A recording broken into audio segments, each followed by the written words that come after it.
seperti mohon maaf Pak, kan agak aneh juga. Ada realisasi belanja barang berindikasi tidak real. Ngeri juga ini Pak, bahasa seperti itu. Emang tidak ada SOP terhadap proses pengadaan barang. Kok tiba-tiba terindikasi tidak real? Ya. Jadi kalau kita hari ini rapat untuk membahas temuan BPK, mudah-mudahan rapatnya bukan rapat seremonial dan retorika saja Pak. Ya, ini harus menjadi pelajaran buat kita bersama bahwa ini uang yang harus dipertanggungjawabkan Pak. Saya kenapa menggarisbawahi itu, karena saya kira hal-hal yang sangat prinsip dan tidak perlu terjadi, tidak boleh terulang di kemudian hari Pak. Ya.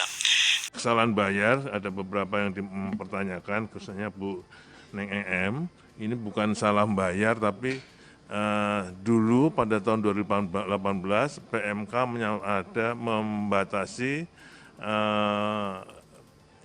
akunnya belanja barang, ada capping belanja barang, tidak boleh lebih dari itu.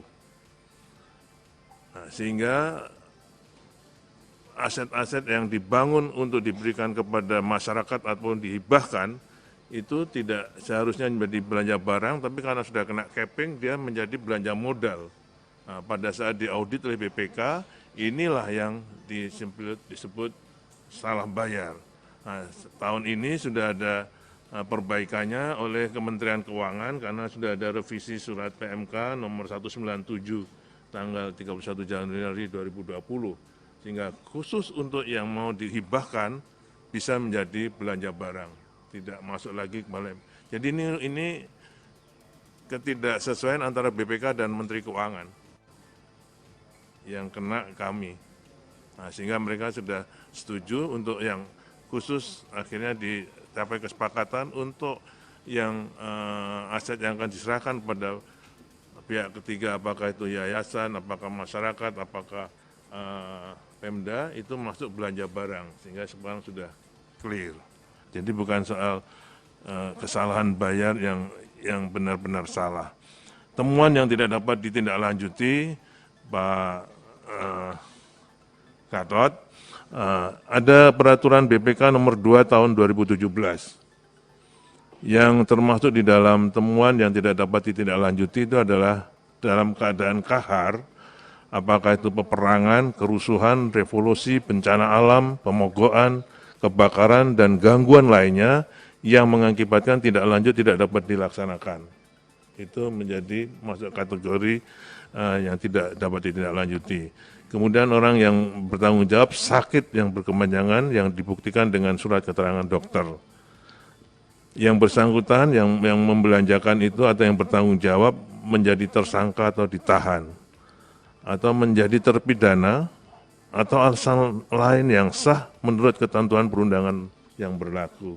Itu termasuk pada temuan-temuan yang tidak dapat ditindaklanjuti dan itu akan disahkan oleh BPK diterima kalau termasuk dalam kategori ini. Kemudian untuk tindak lanjutnya, perkuatan Ijen atau Kementerian PU secara keseluruhan tahun 2020 ini kami membentuk Direktorat Kepatuhan Internal ya, untuk bisa memperkuat. Kalau konsepnya pengawasan dari BPKP itu first line of defense-nya itu, ini bukan saya bahasa Inggris tapi karena memang itu istilahnya mereka Bu. Istilahnya mereka itu first line of defense-nya Direktur Jenderalnya. Yang kedua ini komite kepatuhan internal direktorat, yang ketiga berinspektorat jenderal. Jadi itu berjenjang nantinya. Nah, sekarang Inspektorat Jenderal Kementerian PU ini baik hubungannya dengan kepolisian, kejaksaan dan bahkan ke KPK, sehingga mereka kalau untuk pencegahan pasti meminta kepada Inspektorat Jenderal lebih dulu. Bareskrim atau Kapolda kalau ada urusan di daerah juga pasti menyurati Ijen untuk melakukan tindakan dulu, baru hasilnya diserahkan kepada mereka untuk tindak lanjutnya. Jadi saya kira sudah lebih baik Ibu. Bahkan dalam misalnya penetapan kepala balai dan pejabat di PU, Inspektorat Jenderal mempunyai hak di dalam Baperjakan. Jadi kalau eselon 1 setuju, kalau saya tanya Ijen, no, ya no. Bukan menteri. Dapatkan update video terbaru berita Indonesia.link dengan cara subscribe lalu klik tombol lonceng. dan ikuti semua sosmed kami. Jangan lupa ya.